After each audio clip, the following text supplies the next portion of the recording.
Assalamu alaikum. My name is Nisha Javed and I'm a lecturer of zoology. And from now on, I will give you detailed lectures on vertebrates um, diversity. And the first lecture is on hemichordata and invertebrate chordates. Whenever we talk about a particular phylum, the first thing which should emphasize on is the phylogenetic relationship, which means the evolutionary relationship of that particular phylum with its ancestor and its descendants. For this purpose, you should focus on the characteristics which are similar in that particular phylum and its ancestral phylum. If the number of similar characteristics are greater than the number of differences, then you should say that there are the close evolutionary relationship between these two phylums. And if the number of similar characteristics are less than the number of differences, then you should say that both of these phylums are distinctly related. Same is the case with the descendant phylum. For example, here we study the example of hemichordates. The phylum which was evolved earlier is echinoderms, but there are a lot of similarities between echinoderms and hemichordates, on the basis of which both of these phylums are considered the sister groups, but there are a lot of differences in their genetic makeup, due to which they drift apart from each other. But there are striking similarities present between the developmental stages of hemichordates and echinoderms, and the interesting thing is that both of these phylums share these similarities with chordates as well. That is why they are considered the closest relatives of chordates. But there are significant differences present in their adult stages. You can say that the hemichordates are related to chordates because both of them have similar adult stages, but the echinoderms have much different sort of adult stages.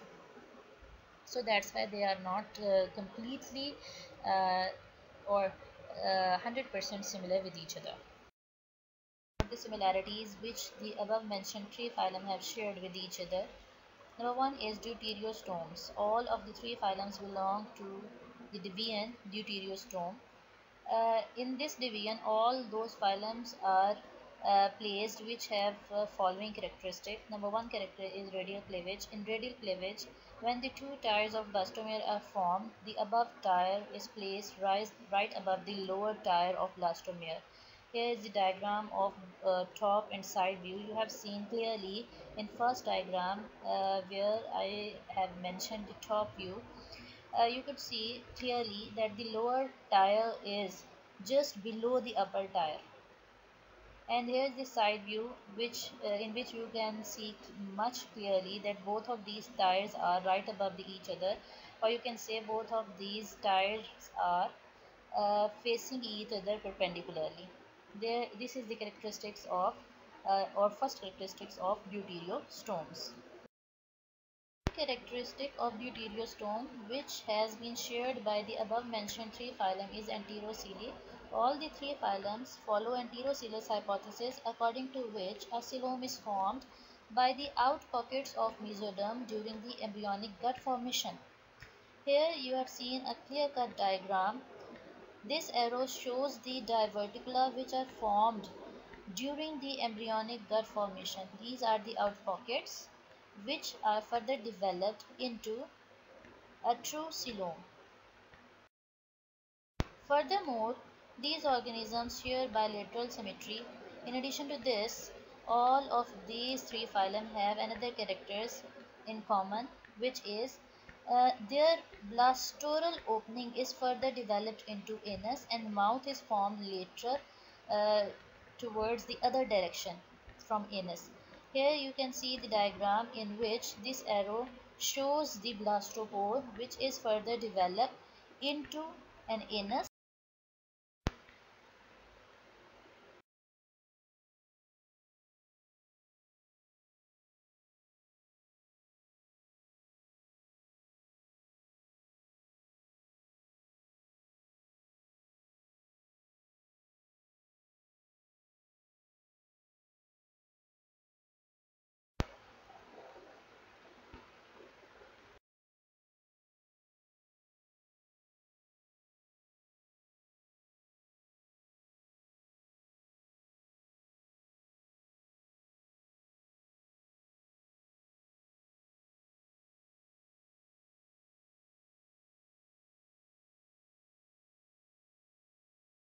besides their similarities, there are a lot of differences between hemichordates and chordates. Obviously, chordates are much more evolved than hemichordates, so they have a lot more characteristics which are better or highly evolved than hemichordates. Now, the first characteristic is notochord. Notochord is an embryonic rod-like structure which initial function is to give the support to organism. It is located in the dorsal part of the organism, and it is also essential for initiating the differentiation of the adult nervous system. It actually supports the adult nervous system. Um, Next is post-anal tail. This is also the characteristics which is exclusively present in chordates and missing in hemichordates. Okay. To all these characteristics, most zoologists agree that the relationship between hemichordates and chordates are a way more stronger than echinoderms. Although echinoderms are a relative of these two phylums, but this is more distinct than the former two of phylum, for two phylums. That's all for today. Hope you like my lecture. Kindly subscribe my channel.